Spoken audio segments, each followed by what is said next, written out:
and welcome back to my Zelda 2 Let's Play. Now, you may notice that we're not at the harbour town that we were in last part. Well, I decided to let myself die and restart with everything that we've collected on a fresh new life system. As in, I've made sure that I've got all of my lives ready to do a dungeon, because you don't want to do a dungeon with only 1 or 2 lives left. You want to make sure you have every life available in case things go wrong. And jumping ahead a bit, a lot of stuff kind of goes wrong in this dungeon, but I'll get into it as we get along. Now, just before I make my way to the second dungeon, we've got a little cave that I started to explore in the last part, but I quickly left. And I left here because even though I could defeat one of the enemies, I wanted to show that the downward stab is the only way to kill these little mini spike enemies that are on the ground.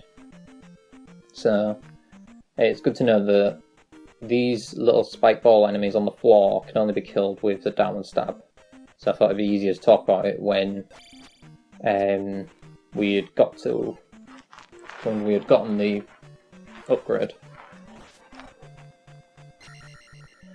Now, as we get into as we make our way towards the second palace, and I'm doing a little bit of cleanup, I'll say right now, the downward stab, you're going to see me use an awful lot.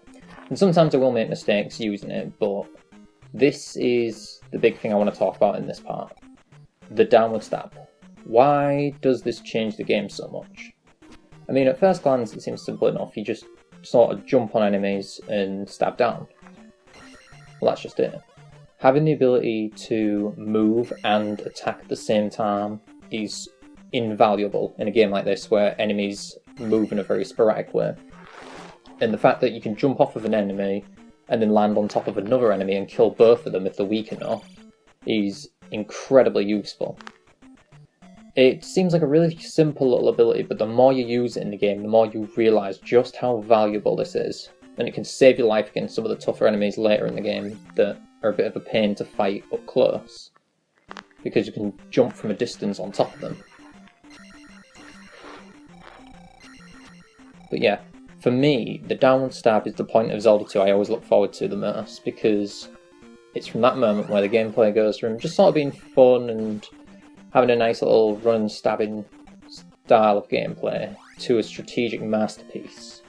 Because knowing exactly what enemies you can downward stab to kill quicker versus the enemies that you're going to have to fight a bit more tactically and up close changes everything about the gameplay. And I love that layer of strategy that this game has. Yeah.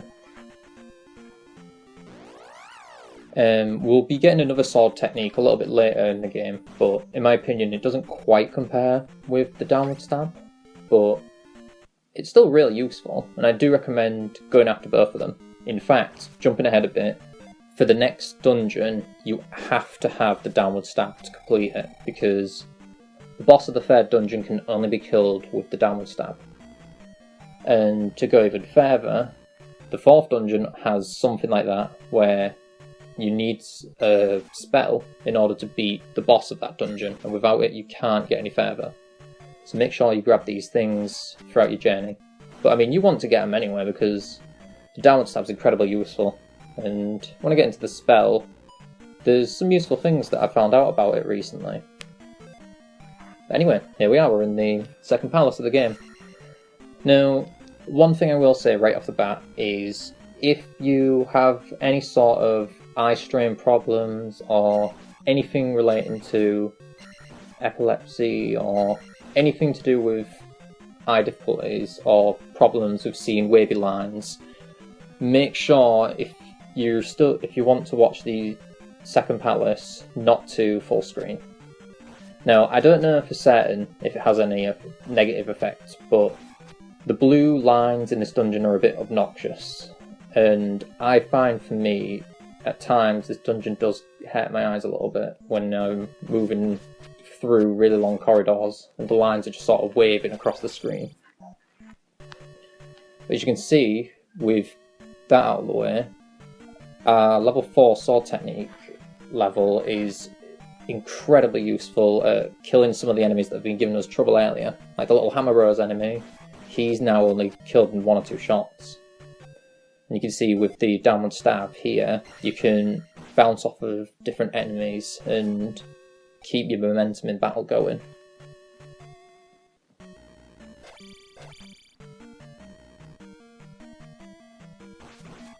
Now here we have some of the new enemies of this dungeon, the ropes. They're nothing too special, but you do want to watch out for a variation of them later in the game. But they only take a couple of hits to kill, and you can use the downward stab to kill them even easier. I just thought I'd mention. It's also funny to note that the snake enemies are called ropes of all things, because, well, you don't want to mix up a snake and a rope, do you now? So the reason why I'm messing about a bit with this bubble here is basically, there we are. If you use your downward stab on the bubble from a height where it'll allow you to keep jumping up automatically, you can use the downward stab to kill these enemies much quicker. And you'll be seeing me doing this a lot in this dungeon, and for the rest of the game now, because that's an easy 50 experience you can get much faster than having to stand and stab away at them. And the higher your sword level, the quicker they go down as well, which is always nice. Now here we've got a variation on the Stalfos, the blue Stalfos. So I didn't go into these enemies before because they're pretty basic, just skeletons that hold the shield and they'll defend your attacks, so you got to kind of work around the way they're holding the shield. But the blue ones will sometimes jump down at you and stab at you. So you do have to make sure that you keep moving around them as they're jumping to get them off guard. So a good trick with them is you can lure them into a little narrow corridor, like say here where this key is. You could lure the Stalfos down there and then be able to stab at him and he can't jump. So that could help.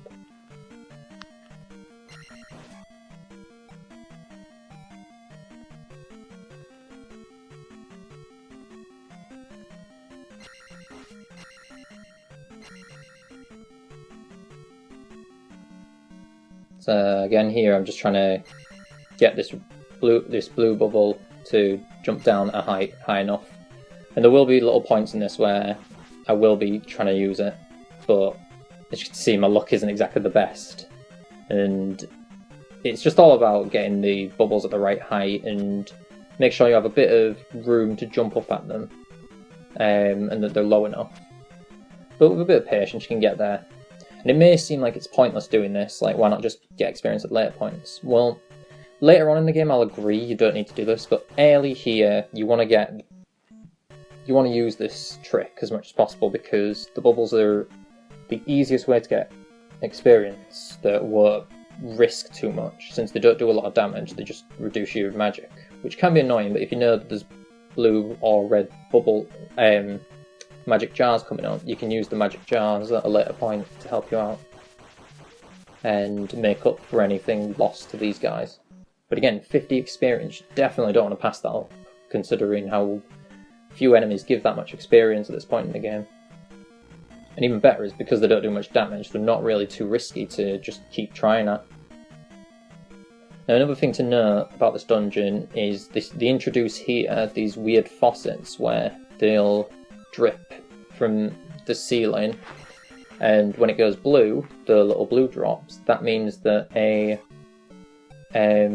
bot might pop out. So you can grind on them for experience, you can use them to get magic jars as well. And yeah.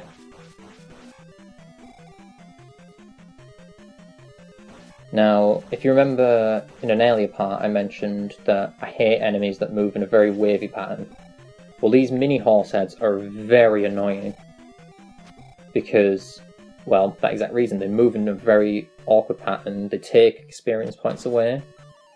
However, the downward stab does help stun them a bit, and if you can get them in the right spacing, it can help a lot against them. They only take a few hits to kill as well, especially with the downward stab. But they will keep respawning, so keep that in mind when you're fighting them.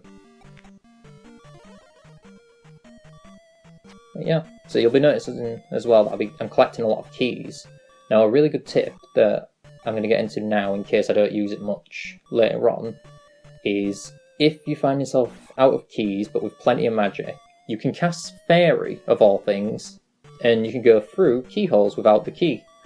It's a really weird trick, but it actually can really help out using the Fairy spell if you find yourself out of keys but needing to go on with a dungeon.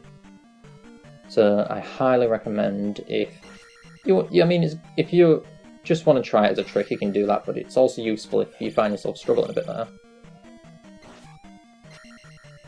Now, I will say this part of the recording was the first rough moment of this dungeon. You may be able to see it on the playback, but there was a lot of lag on my capture card. So I was having a really hard time fighting this the Iron Knuckle. I was mixing up their names. Yeah, the Iron Knuckle was a pain to beat in this dungeon because the game wasn't registering that I was jumping at the right point to stab at them. But when you're playing yourself, it should be fine. Like I said, you just jump and stab them and just keep moving forward and jumping and stabbing. And you'll find the pattern. They're not that hard, the orange versions. The red ones take a few more hits, but the ones you want to watch out for are the blue ones, which we'll see in the next palace. Thankfully, not yet, because those are my least favourite enemies along with the red axe guys. Now, this horse head on the wall here, you want to jump at and stab these whenever you see them on a wall. And the reason is that. Yeah, they have a red magic jar in them. And obviously that's a full magic top-up, so absolutely grab it. Make sure if you want the extra magic points to use that little trick I taught you, where you cast life and then while it's refilling, your magic meter, so that you can save up more magic points to be able to use on other spells. Now, this is also the part of the game where I really want to just say how much I love the Darm Staff. No. I'm going to try not go over it too much more after this part, but seriously, just look at how easy these bubbles are to kill now. And each one's 50 experience, and it just helps so much with leveling up quicker in this game. You can see I'm almost leveled up again, which is fantastic. And I think that's a good point to end this trek through our dungeon, because in the next part we'll be continuing the second palace and making our way through to get the item and beat the boss. So thanks for watching.